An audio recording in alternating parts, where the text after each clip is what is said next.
All right. Hello, everybody. I hope you're seeing the screen. And I hope I can pop up the screen. I mentioned a while back Nikki Haley, and my main issue is Ukraine, and I've been pulling for her to get rid of the anti-Ukraine influence. But she popped up on Saturday Night Live. If you haven't seen that, which we're sure is getting under Trump's skin even more. And she keeps talking about a competency testing for candidates over the age of 75, conveniently. And the other thing I want to talk about, because we're a lot of 49er fans, if you don't mind, we got a big game coming up on Sunday. And I couldn't help but be intrigued by the populist conspiracist theory and why they are rooting for the 49ers, San Francisco being MAGA's least favorite city. And so why are they? It's because of this guy, Travis Kelce. A lot of you already know this story. And I'm sorry for stating the obvious, but here's the quarterback from Kansas City Chief that is his buddy, Patrick Mahomes, who throws from quarterback, and Travis Kelce as a tight end and has wound up catching a lot of pass. But he's controversial in mega country for a couple of reasons. Number one, he was a booster of, get this controversy, he was a booster about getting immunized, and he's been nicknamed Mr. Pfizer, which is fine by me. But the real reason that he's controversial is that he's dating someone who has backed Joe Biden. And Taylor Swift is that person. She's endorsing Biden, so she's been in MAGA's targets ever since. And so this duo, the conspiracy is that he's going to ask her to marry him right after the Super Bowl. And if he wins, instead of saying, I'm going to Disneyland, he's going to say, I'm going to get married. That's the conspiracy. I'm sorry, I had to just pass that on for those of you that are going to watch the Super Bowl. I wanted you to be informed and prepared. Okay, just a follow-up from last week. We talked about the Chinese and the meeting of the minds, and this week we had more evidence that China and U.S. are at least talking to each other. They're kicking off a joint effort on the smuggling in of fentanyl. Most welcome. And then this is further evidence that the good vibes coming out of Phi Lo Li, and here's what that stands for: fight for a just cause, love your fellow man, live a good life. I think we're all for that in this time. I found this interesting. On their website, Phi Lo Li says we're situated in unceded ancestral land of the Ohlone in Woodside. If you want more information, here's the website. I think I've mentioned that before. But the use of the word unceded, we could talk about that. The other thing that happened this week, on the other hand, is China is starting to snuggle up to the Taliban. Go figure. Go figure. And this is interesting because, the Chinese embassy in Kabul has been the target of terrorist attacks. Now, the Taliban are in charge. It's Islamic State that's trying to embarrass the Taliban by bombing the Chinese embassy in Kabul. But we know that when the 20 years that we were involved in Afghanistan, we know that China was freeloading. We were providing the security and police protection, and they were coming in, investing in mines and precious metals, and now they're in charge. And so they're trying to get along with the Taliban as opposed to what we did. We had they're snuggling up with Osama.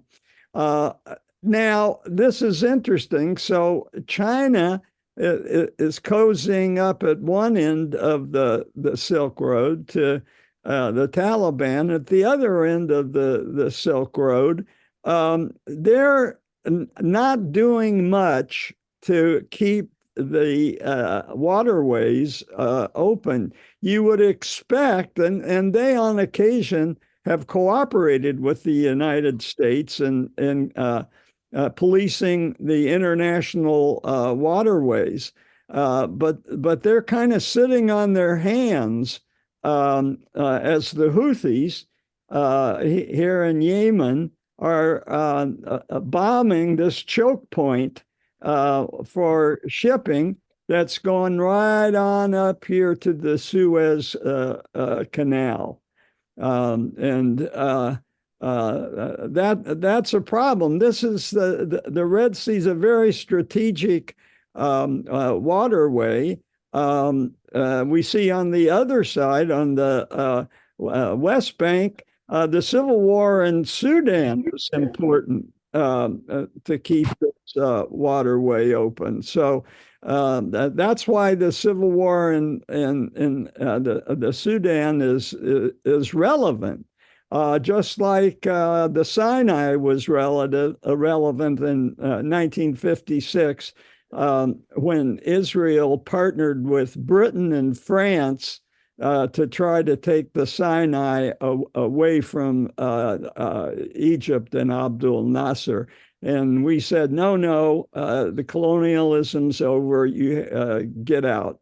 And since they owed us so much money from the Second World War, they did. But the Houthi rebels, of course, are backed by Iran, and China is kind of playing a middle game with Iran and Saudi Arabia, and as they are with Russia. So, and you remember they brokered a peace.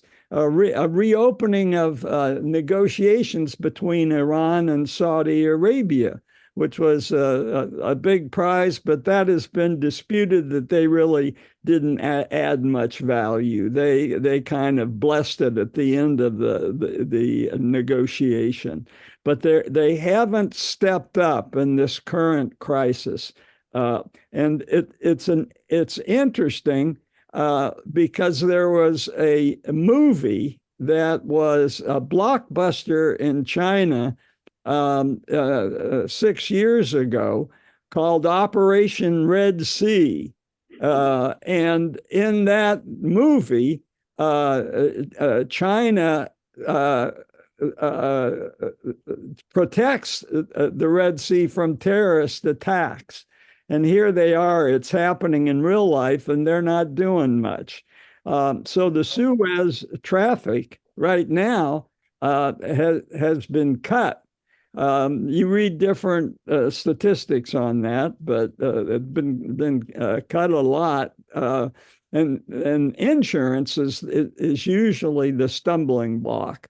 Not actually being hit by missiles, but the threat of being hit by missiles. And this, I thought I'd go back and take a look and see how this blockbuster from 6 years ago was advertised. And they were celebrating because China's Navy is now technically larger. And the message was to all terrorists, never harm a Chinese citizen. Well, we'll see. If one of those Houthi rockets hits a Chinese shipment, we'll see what happens. But this was obviously playing the nationalist patriotism card. So we've talked before about the axis of resistance, and we see now that Israel is kind of the target for all four of these proxies that Iran has along this crescent, if you will.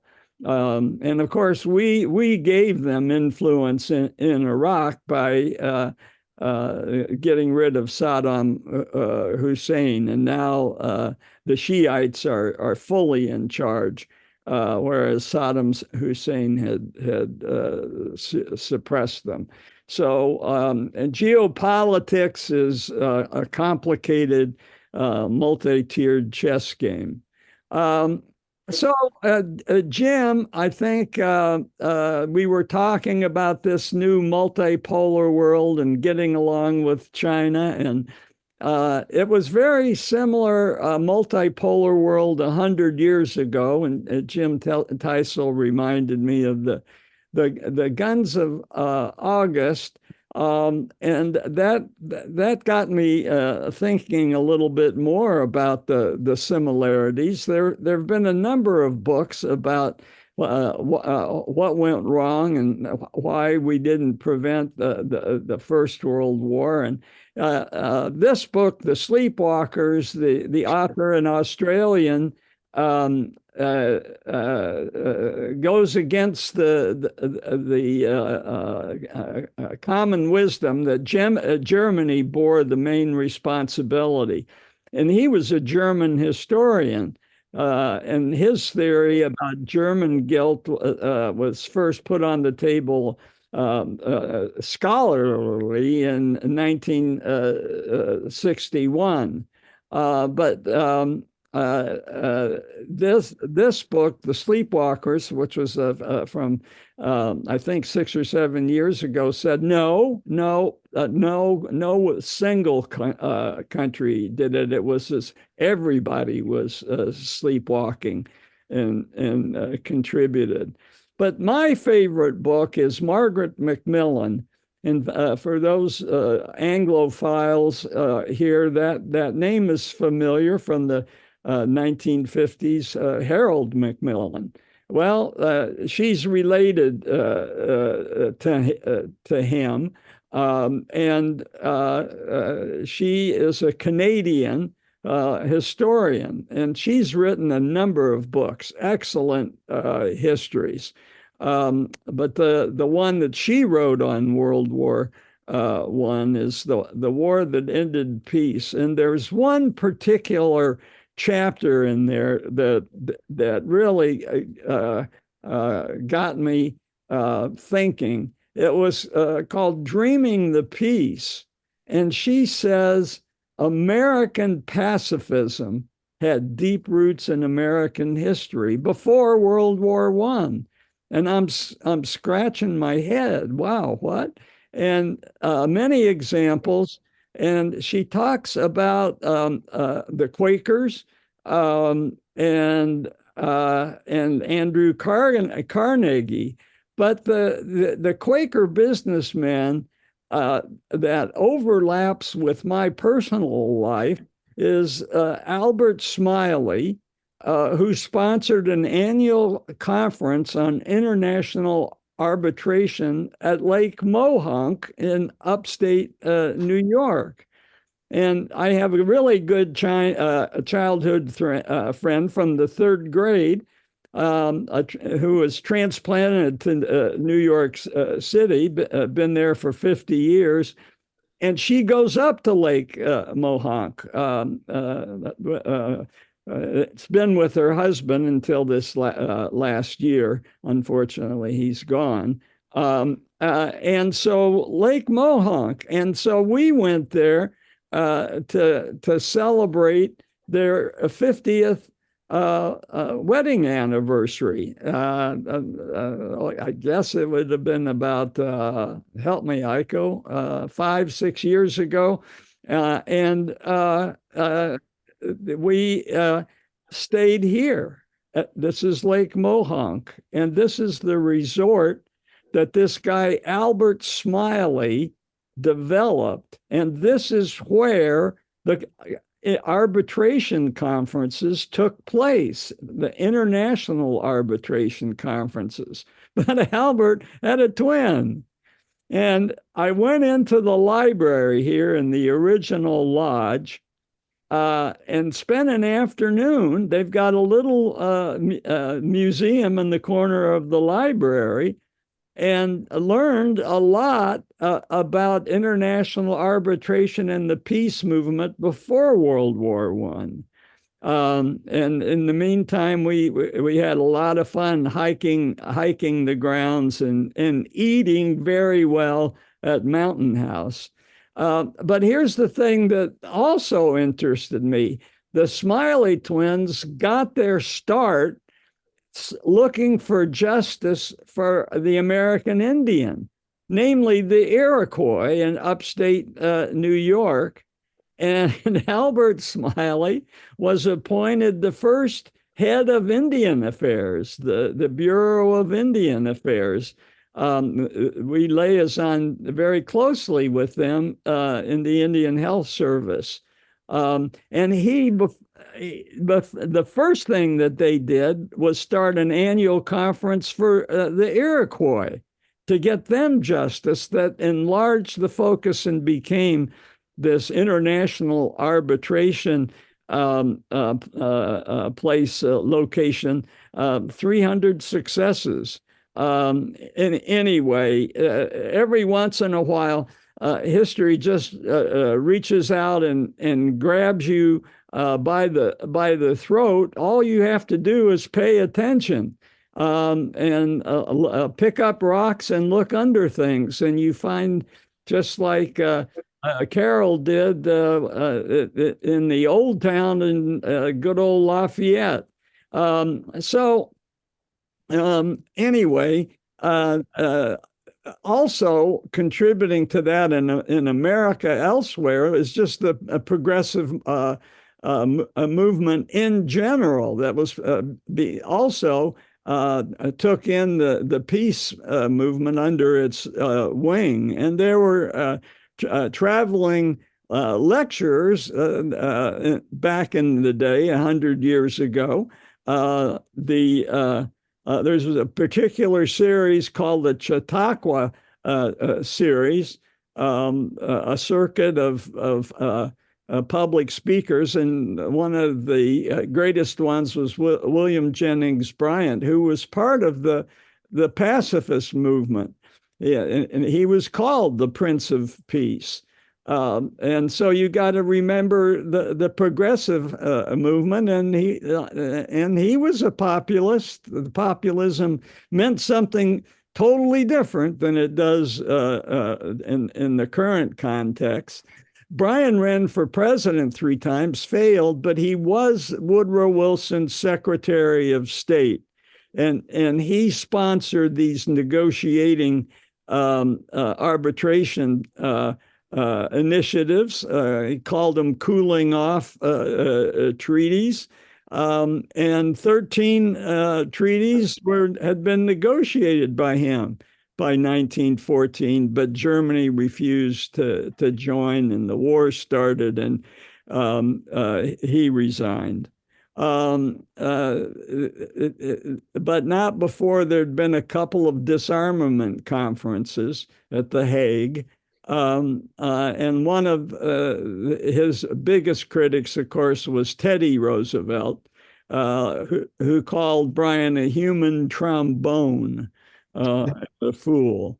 And I mentioned earlier Andrew Carnegie. He was the billionaire, the Bill Gates of his day, who then turned to philanthropy.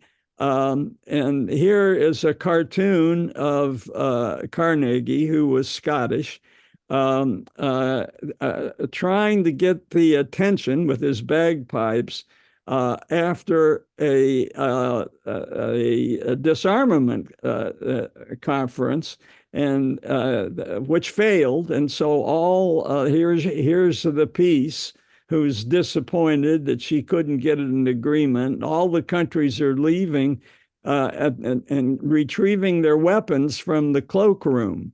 And Carnegie is trying to hand out leaflets, but is being ignored. They're paying more attention to this sign that says Krupp on it, the weapons manufacturer. Britain had Quakers as well. Their new Labor Party had a lot of pacifists.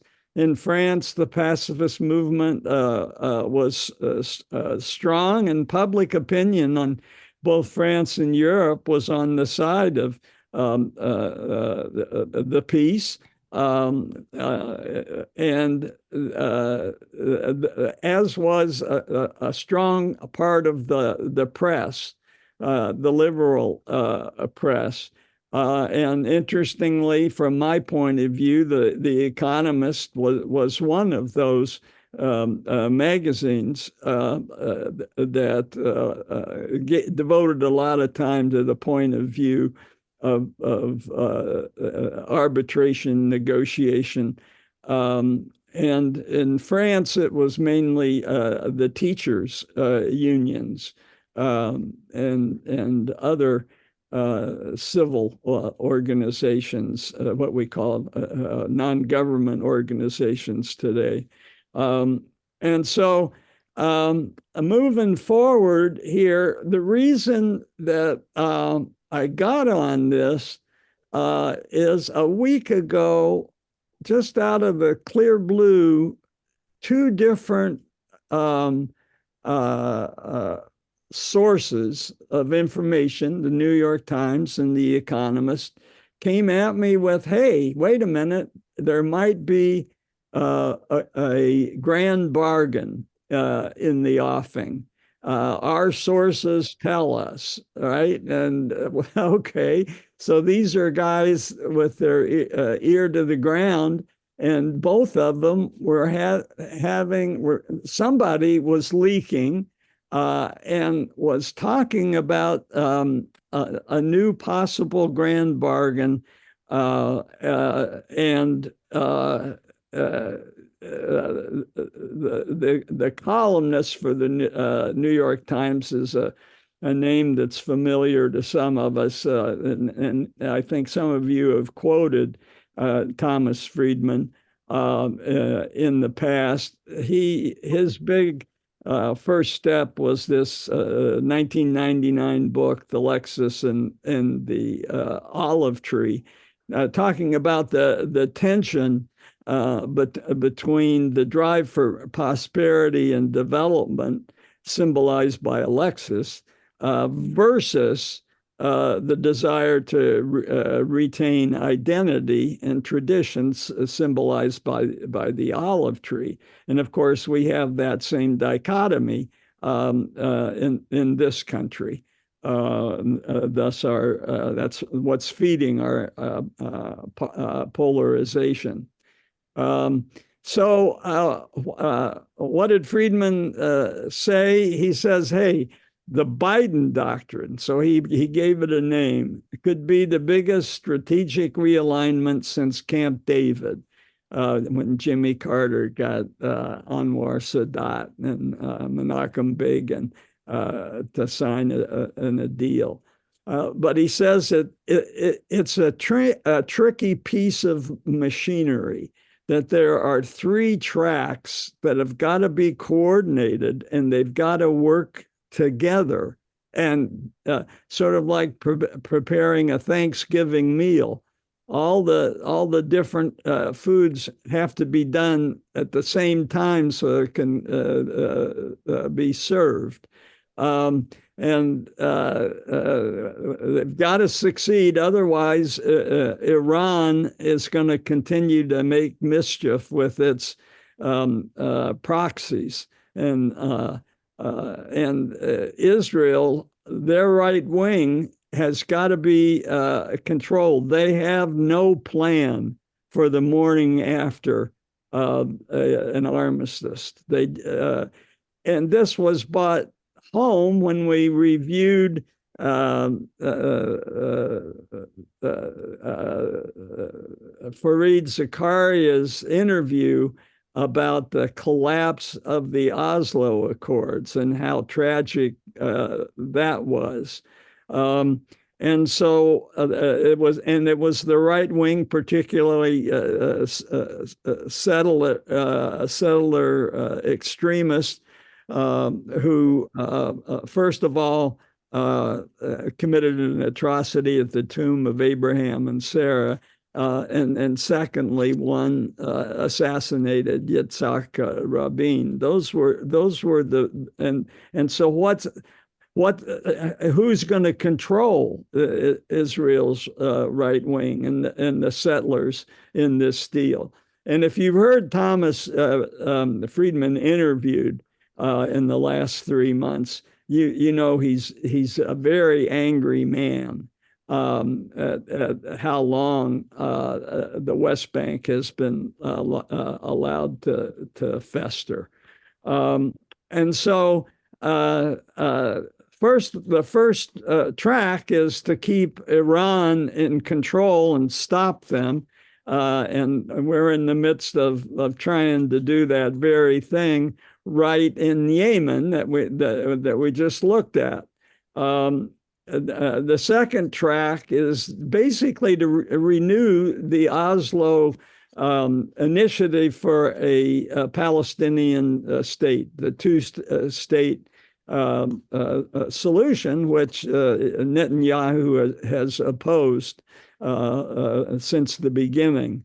And there has to be some kind of governance, Palestinian governance in Gaza that we all can agree on and work with to reverse the humanitarian disaster.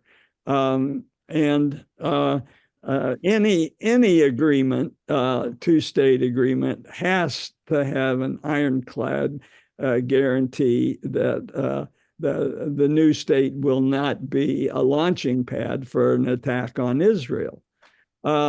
And then number 3, which I'm going to spend the rest of my time today on, is an expanded United States security alliance with Saudi Arabia.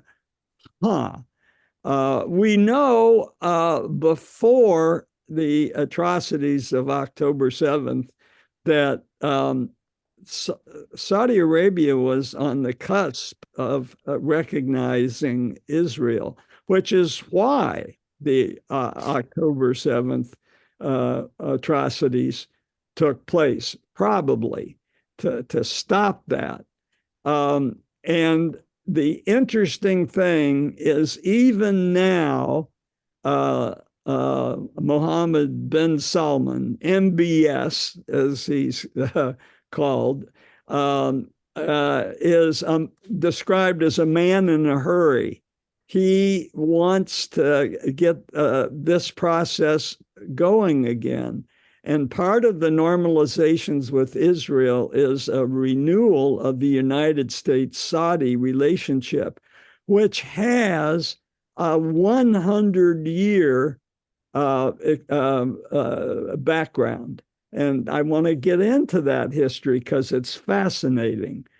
So there's many stumbling blocks. I'm not going to go through each one of these, but if we could get a ceasefire 50% chance that could happen, that we get a Saudi-Israeli deal. What are the chances that we could even take it to a rearranging of the security of the whole Middle East? And all this has to work together. We've already talked about stopping Iran. But Netanyahu has to yield power. He only has 15% popularity. We know what his motivation is to stay in power as long as he can because of a legal case against him. Friedman says that we should open an embassy in Jerusalem for the Palestinians to match the one that Trump opened for in Israel. We have to have a deal to get rid of the leader of Hamas, this guy Sinwar. Maybe he leaves the way Arafat left Lebanon. He went to Tunisia in 1982. So maybe a similar arrangement can be made. But we've got to get rid of the two current leaders. I was just struck at this part of my life, just looking back and saying, well, who were the real peacemakers in my lifetime? And there were three. I was a young child when Gandhi was doing his magic. And then a young man when Martin Luther King did his. And finally, Nelson Mandela, he was lucky to live out a natural life. Israel needs such a leader. And I don't see one, but that's exactly when there's an atrocity like we saw on October 7th, somebody who has enough support and respect and gravitas to say, hold on, we're not going to take an eye for an eye. And think what would have happened if you had allowed Hamas to just swing slowly in the wind with that atrocity on their hands and not taken action. And apparently that's what India did in 2008 in Bombay. So it's not unprecedented that someday you could stop the pendulum from going back and forth, eye for an eye, which Gandhi said will leave everybody blind. And so where is that fourth leader? John, sorry, but what was the long-term outcome of India's not retaliating to the Bombay atrocities?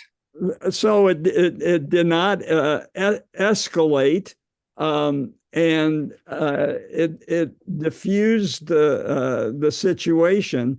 Remember, India and Pakistan both have nuclear weapons, and so everybody gets really nervous in situations like that. But the leader, I think his name was Singh, Singh, but there's a lot of leaders with that name. I think that he dealt with that well. And it was Thomas Friedman, I heard, mentioned Bombay in 2008. So we can look up, and maybe I'll do this later, Google what Friedman had to say specifically, and I can't remember the exact other threatening escalations, but it didn't happen. It did not happen. Okay. Any other questions or comments? I've thrown out a lot of stuff. The points made that. Hey, John. Yeah. I have David. Hotel Mumbai is one of the most violent films I've ever seen, but it's based on the attacks in Mumbai by ISIS, and it's apparently relatively fictional. But if people haven't seen it, I found it very informative about the sort of mentality of ISIS and Hamas. It's Hotel Mumbai is the name? Hotel Mumbai, yeah. It basically depicts the true events in a somewhat factual way of what happened when the attack in India happened. And it's focused mostly on the hotel, but it follows the events inside the hotel, including, I think, 150 people were shot point blank. So it's pretty graphic, but I found it compelling and interesting. Yeah. Thanks for that recommendation, David. Okay.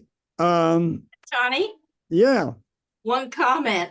I think we're looking for that new leader in the wrong place, because the thing is, America has set a bad example. Israel's following suit. How can we even begin to lead? Yeah. Good point. And the other three men who all led were, Indira, I guess, but were brown, not white. So maybe we need to be looking in the Southern Hemisphere or something. Are you referring, Aiko, to our response to the Twin Towers? Yes, yes. Yeah. It keeps reminding me of that song, Who Wrote the Book of Love? There's a series of steps that you always go through in loving relationships. Chapter 1, this happens. Chapter 2, that happens. I mean, that's what happens with a terrorist strike, and the nation or society struck responds. It happens over and over, like it's following a recipe. It's quite painful to watch. Yeah, I remember in the shadow of 9/11, there were people saying, hey, don't go into Afghanistan. That's what they want us to do. And they were right. I mean, it's been, it was a terrible atrocity, and everybody wants revenge. But Osama really wound up winning. He poked us and got us to do something that would undermine our power, even more than invading Afghanistan, which didn't do any good. 20 years there, and now Taliban's in charge and a client of China. It prodded us into doing something totally irrelevant, like invading Iraq. Which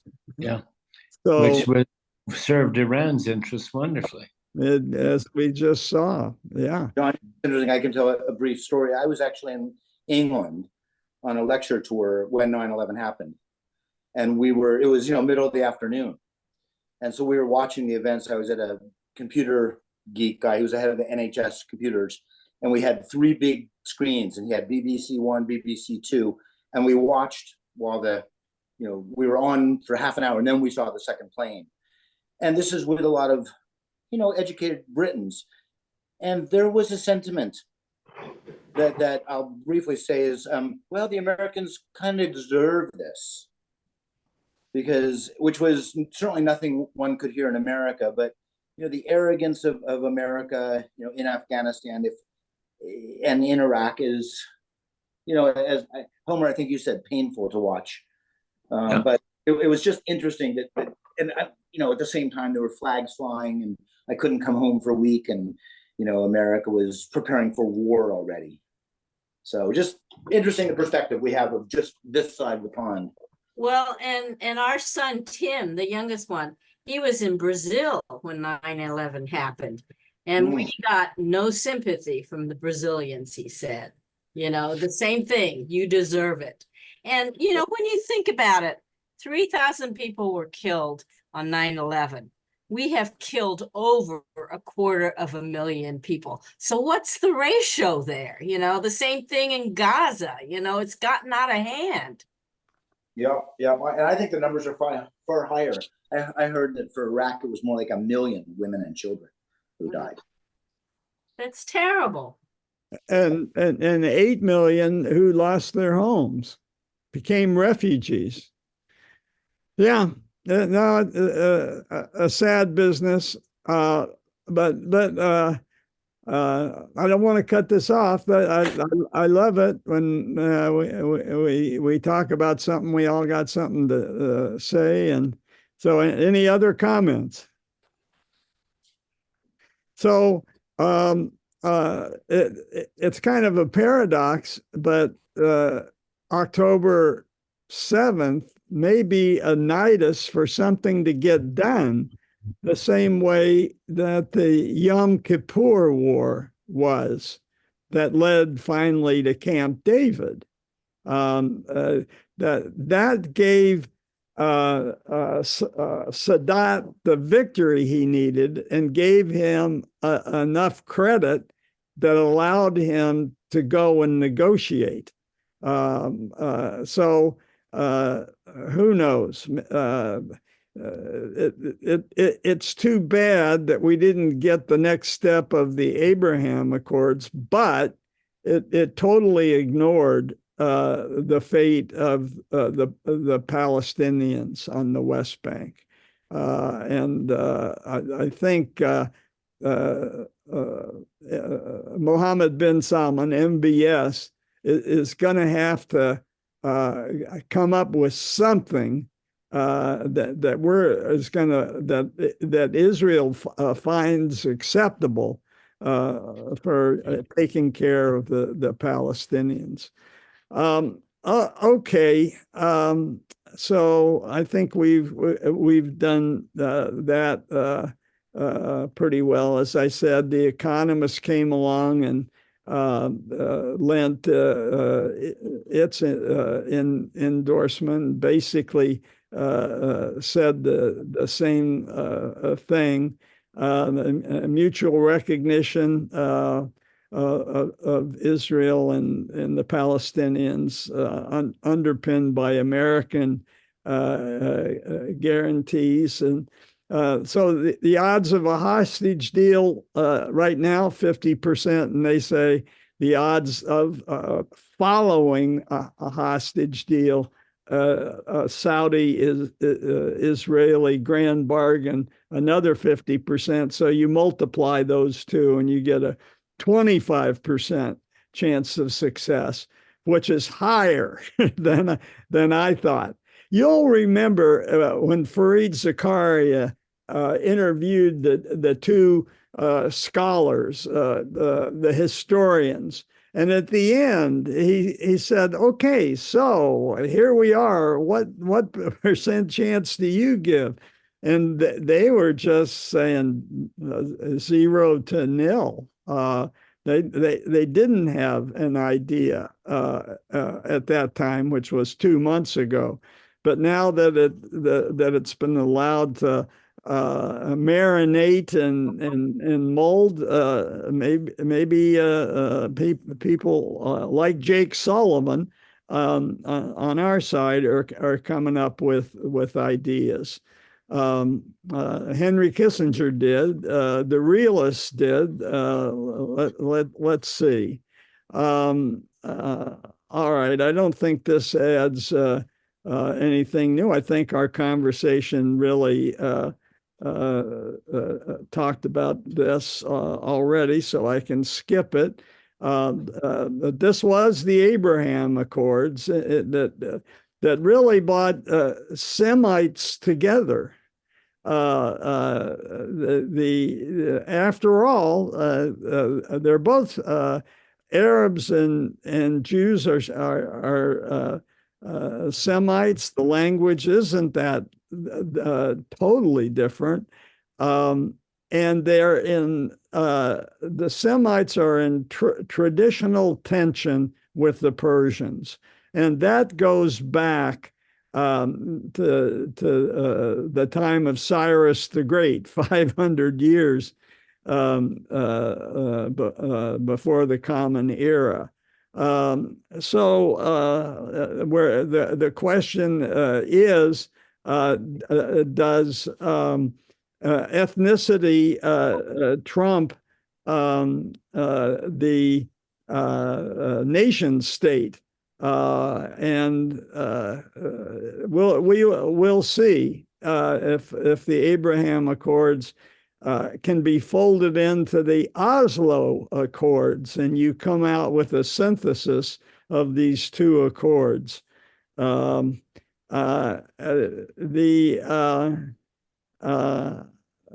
essentially is, I'm asking that question, and the semi. Yes, well, if I may, it's fascinating to listen to you all comment on this. I think we're all of one mind. I think I'd like to see something a little bit less American or Eurocentric, and not the Oslo Accords or the well, that place in Ohio Accords. Dayton. I'd like to see the Riyadh Accords. I think Saudi Arabia should hold a peace conference and just get it done. And I think it should be between the Saudis, the Jordanians, the Egyptians, and the Israelis, and the Palestinians. Settle this thing. Yeah. Kind of wish MBS hadn't murdered Khashoggi.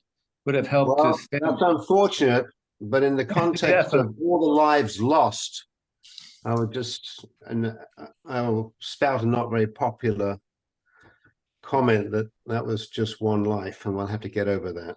Yeah, no, Bob, I think it's brilliant.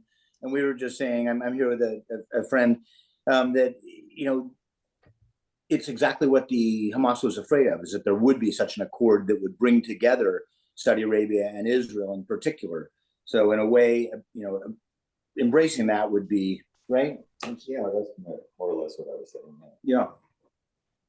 Well, I agree with you. Of course, the Semites should decide Semitic problems. But I'm going to go in a little bit to a history that's surprising and answers the question why Mohammed bin Salman wants the U.S. back in the picture. The fact is that we have a military that is stronger than all the other combined militaries of the world. It's hard to use against proxies of guerrilla fighters, as the British learned in our American Revolution. But nevertheless, it's there, and Mohammed bin Salman wants it, which is surprising. But I want to get into the history, and I promise you, we'll start 100 years ago, but we'll end with Khashoggi. Okay. So we're even going back a little bit farther to the Wahhabists. And they were a religious splinter group, extremists, in 1744. There, I've introduced them. That goes back 350 years. And they set up an alliance, these religious extremists, with and obviously this is not an actual photograph because photography wasn't around, but somebody's imagination of the first Saudi alpha male. And this is where I'll start next week. So I'm gonna end with that teaser and see if other people have comments that they haven't had a chance to make. But I promise you, we'll get to Kamal Khashoggi. Well, earlier on, when you were commenting on William Jennings Bryan as a pacifist, interesting character and a populist, because of course he was singled out in the trial over teaching of evolution in Tennessee, where he claimed that he was not a mammal. And H.L. Mencken agreed because he did not have hair, nor did he suckle his young. So, but it was a fusion of populism with fundamentalism, because Bryan believed in the literal truth of the Bible. And he thought that Tennessee school districts should teach whatever they believed about creation. It was sort of local authority was really the issue he was addressing, although it came across poorly. And that's an alliance of populism and fundamentalism that persists now with the evangelicals so firmly behind Trump. Yeah. Well, and that brings to mind another movie, right? I think it's Inherit the Wind. That's the name of the movie about the trial. That's right. So his adversary, of course, is Clarence Darrow, played by Spencer Tracy. I think that's right. Yeah. So a great movie, and then it makes me want to watch it now in the context of the Middle East. And if there's no other comment, I should wait. In the causes of World War I, there's a Stanford historian who lays a lot of blame on the French that really wanted to recover Alsace-Lorraine, which they lost at the end of the Franco-Prussian War at the end of the 19th century, and didn't recognize how out of control this simple war to recover their stolen properties would become. And the French intervened with the Russians to mobilize, thinking that they could get back their lost territories. Well, I just have to say, and then Jim Teisel has something to say. I just want to say you can take the German French thing back, right? You can start with Bismarck, or you can go back further and start with Napoleon, who came and took a victory statue from the Brandenburg Gate. Or you can start with Frederick the Great, who I think took Alsace-Lorraine originally. So pick your starting point. It's a little bit like Israel.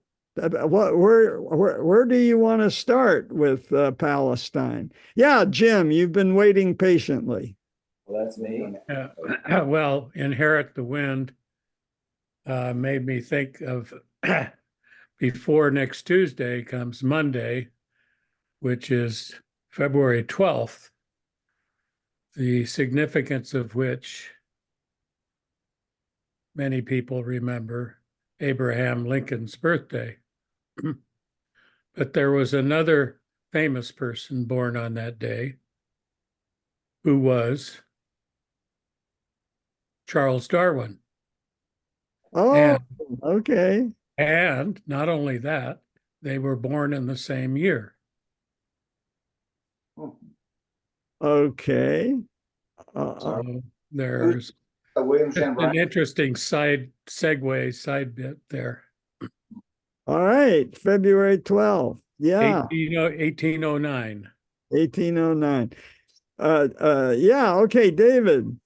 Well, I want to introduce James Cobb, who's a friend, and I think he had something.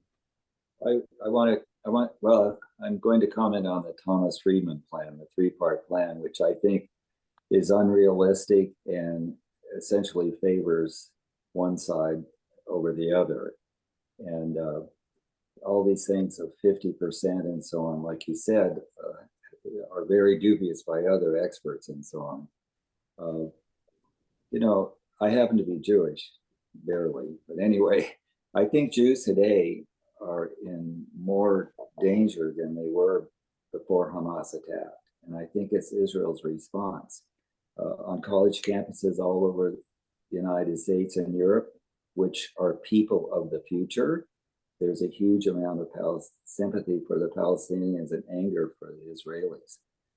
There's also a doctrine of Jewish superiority, which is a kind of muscular Zionism, which is a kind of muscular Jewish Semitism. And there are people in Israel who are in control, who believe in this superiority. They were talking about haircuts in Gaza, mowing the lawn in Gaza. There was an uprising in Gaza where people were going toward the fence and Israeli snipers just murdered them, including a woman who was dressed in white trying to take care of them as a nurse. They shot her, a sniper.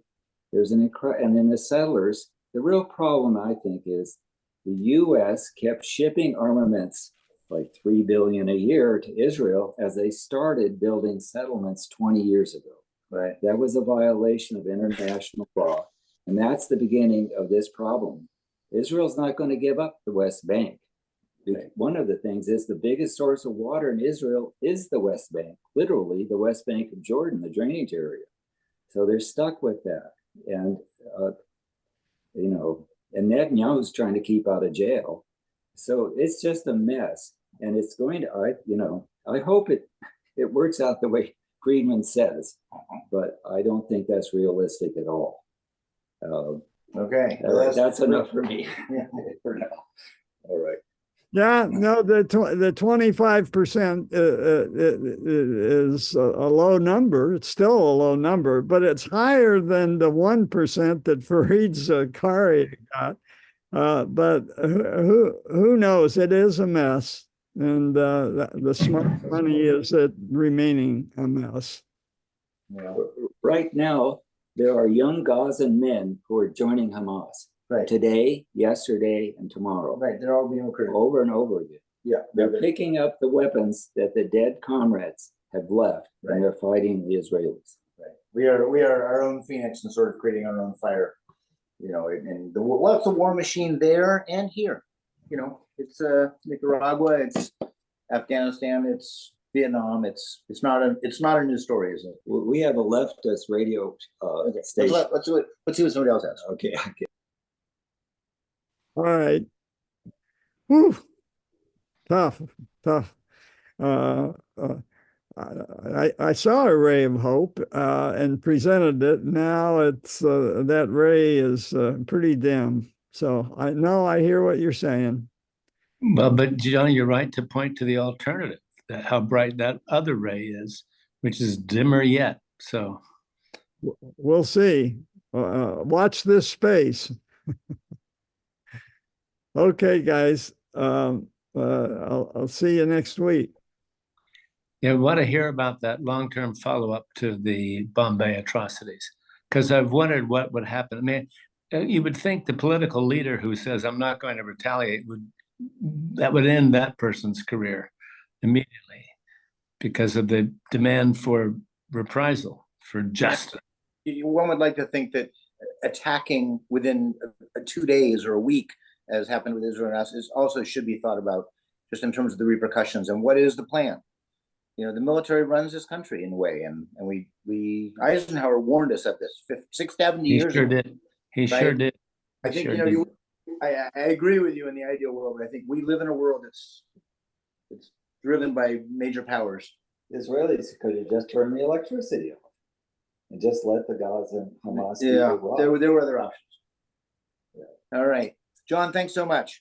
Okay, guys. See you next week. We'll dive deep into the Wahhabis. All right, the first alpha male, but not the last. But not the last. Stay on for a moment, John. Yeah. Okay. Let me stop the. I have to.